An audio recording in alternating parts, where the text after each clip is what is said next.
Now that we're here, you're just going to leave? You're such a good husband. It was Sicily. She never knew when to shut up. She was so annoyed because Patricia had come to her in the middle of the night and insisted that they go take care of Celia. But Chase after everything was a powder keg. What did you say? He stopped walking and rounded on her. Cicely felt the chill in Chase's voice, and she couldn't help but feel scared. Looking at him, she felt his eyes boring into her like daggers. She was used to bullying him. None of the Samsons had ever seen Chase like this before. Cicely took half a step back. Hey, don't look at me like that. Chase still looked murderous. Let me ask you again. What did you say? Quentin, standing beside Cicely, naturally stood up when he saw his fiancée being intimidated. Hey, you. Be polite when you speak to her. Cicely was scared, but with Quentin's support, her tone became stubborn. Am I wrong? That's my sister we're talking about. We just arrived and you're leaving. That's incredibly irresponsible. Did you forget about our missing daughter? Chase demanded of her. Don't you think I need to look for her? That's a you problem, Cicely said. If you're so useless that you let your daughter go missing. Without thinking, Chase lunged forward, meaning to get in her face. Cicely froze in shock. Quentin jumped in between them and caught Chase's shoulders. Tears welled up in Cicely's eyes as she said, You were about to hit me. Quentin tightened his grip. What do you think you're doing? You're out of control. I'm warning you. I've had enough of this family's entire abuse. Celia got into trouble trying to help her daughter if it wasn't for me. I don't even want to think about what would have happened. Patricia's frustration exploded. Mr. Rothman, you can't talk to my daughter like that. I promised you that I would take care of Celia and Dottie for you, and if that means protecting them from you, I'll do it. If you threaten my family again, I'll personally make sure you never see yours again. Chase wanted to slap everyone in the Samson family. However, thinking about Patricia's threat, he didn't want to make a bad situation worse. He relaxed his arm and finally said, Cicely, I'll remember what you said. That goes for all of you. After saying that, he shook off Quentin's hand and walked out of the door without looking back. Chase was incredibly angry. He always felt that Celia's family was too set in their opinions. It would be too difficult for such people to change their minds about him. He'd already thought it through. Other than Celia, there was no need to give anybody in the Samson family any time or attention. In the future, these people could say whenever they wanted. He wouldn't pay them any mind. Chase and Dottie weren't part of the Samson family. How dare Patricia act like a big bad wolf in front of him? Leaving the ward alone, Chase calmed himself down. The most important thing now was finding his daughter.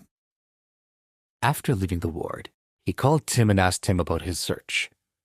Tim said that he was using all of his manpower, but there was no news. Even though Chase was anxious, he still calmed down to think clearly about the situation. He walked around the hospital for about an hour, and during this time, he found some nurses who hadn't known anything was wrong. However, they couldn't find the nurse who had been in charge of Dottie, nor could anyone get through to the nurse's phone. Nobody knew what had happened. However, Chase remembered one thing clearly. When he returned to the hospital, the bed was still warm, which meant Dottie hadn't been gone long when they got there. But that had been well over an hour ago. The other nurses asked around. There had to have been people who seen her. Waiting in the hall, Chase wished he could light up a cigarette. He sat silently observing his surroundings. All of a sudden, he saw a 360-degree security camera on the ceiling, which piqued his interest. This was the first floor of the hospital, but there should be security cameras on every floor. Thinking of this, Chase thought hard and remembered there were cameras on the third floor. Furthermore, he was pretty sure one camera was directly facing the door of Dottie's room. He breathed a prayer of thanks. This kind of surveillance footage could be kept for 24 hours. It wouldn't take someone long to rewind to the correct time. Thinking of this, he rushed toward the security department on the first floor. It was easy to find, on the lower right-hand corner of the inpatient department building, next to the main lobby. Delighted, Chase immediately rushed into the office. However, in his haste, he forgot to knock on the door. As he entered the room, he was stopped by a security guard. "What the heck? You can't just barge in here." Chase tried to think clearly. He did not want to start yet another fight with yet another security guard, not when so much was at stake. He didn't force his way in and politely said, "Excuse me, sir. Can I take a look at your surveillance footage?" The guard looked at him up and down with his beady eyes. He thought Chase was familiar but couldn't place him, so he asked, "Do I know you?" "I'm the father of a patient here." Chase explained to him patiently. "My daughter has gone missing. Surely somebody told you. We've been looking all over." The security guard nodded. "Oh, you're the guy they're talking about. I sent the footage to my boss, but it's almost midnight and he's off duty.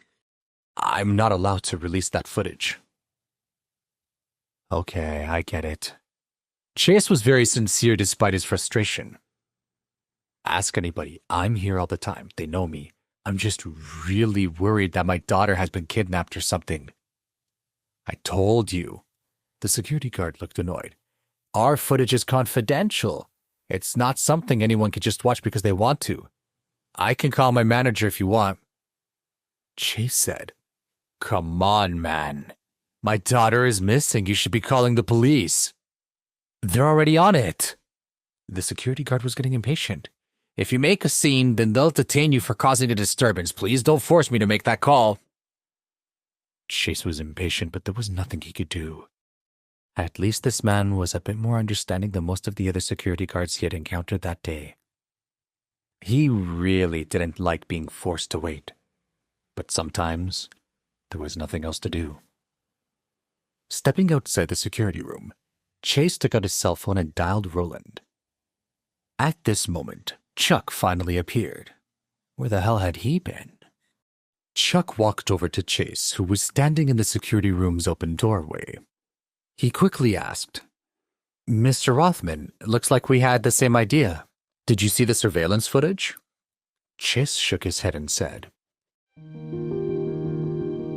Please subscribe to the Pocket FM YouTube channel and press the bell icon for instant notification. Check out our channel for more such exciting shows.